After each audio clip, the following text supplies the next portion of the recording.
بسم اللہ الرحمن الرحیم۔ شروع اللہ کے نام سے جو بڑا مہربان نہایت رحم والا ہے۔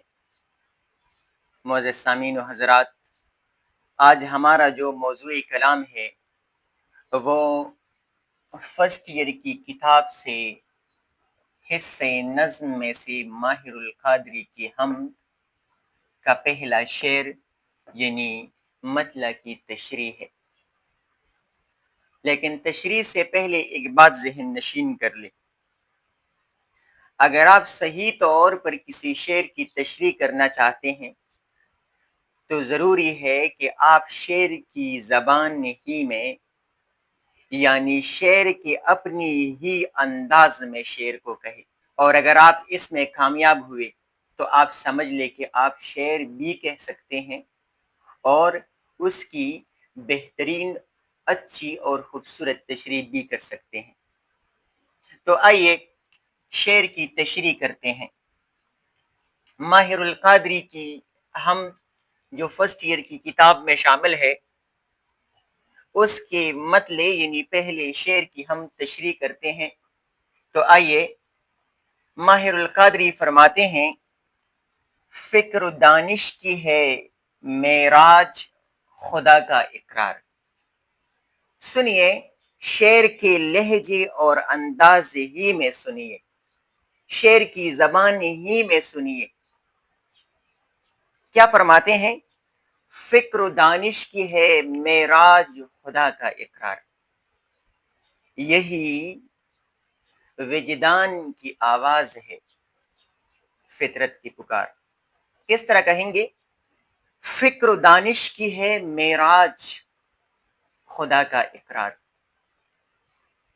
فکر و دانش کی ہے معراج خدا کا اقرار، یہی وجدان کی آواز ہے فطرت کی پکار۔ اب خود تشریح کر لیں۔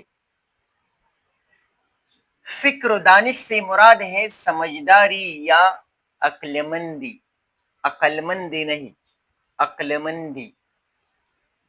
فکر و دانش، عقل مندی یا سمجھداری کی معراج کیا ہے؟ معراج بلندی کیا ہے؟ اونچائی کیا ہے؟ مطلب یہ کہ اگر آپ سمجھتے ہیں کہ دنیا میں کوئی بندہ ہے جو انتہائی سمجھدار اور عقل مند ہے تو اس کی عقل مندی کا یہ راز کیا ہوگا؟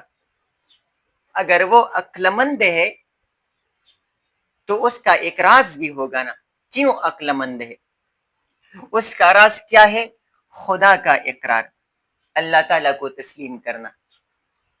ماہر القادری فرماتے ہیں کہ اگر دنیا میں کوئی عقل مند یا سمجھدار انسان ہے تو اس کی یہ عقل مندی جو ہے یا سمجھداری جو ہے اس کا راز کیا ہے؟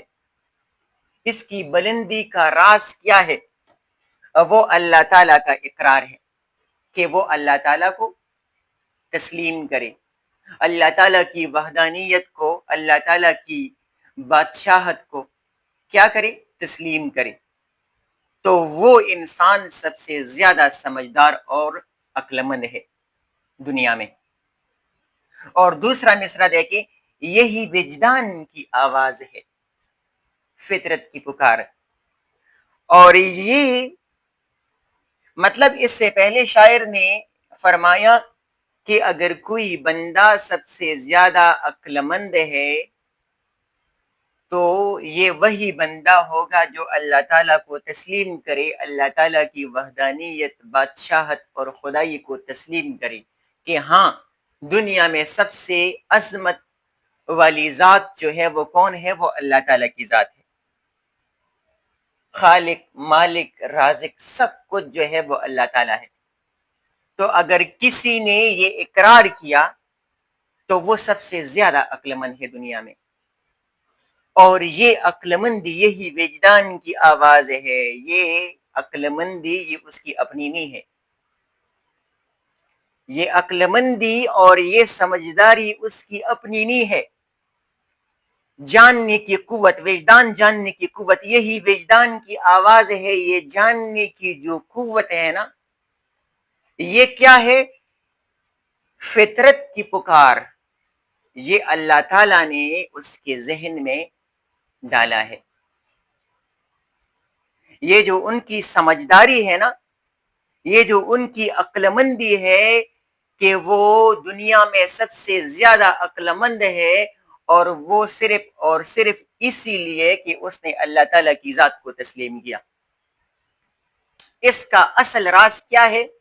اصل راز وہ یہ ہے، وہ خود سمجھدار اور عقل مند نہیں تھا، بلکہ اللہ تعالیٰ کی طرف سے ہے۔ یہ فطرت کی پکار یہ اللہ تعالیٰ کی طرف سے ہے، اس میں اس کا اپنا کوئی کمال نہیں ہے، بلکہ یہ کمال یہ کس کا ہے؟ یہ جاننے کی قوت جو اسے دی گئی ہے، یہ کس نے دی ہے؟ یہ اللہ تعالیٰ نے دی ہے، تو یہ اللہ تعالیٰ کی طرف سے ہے۔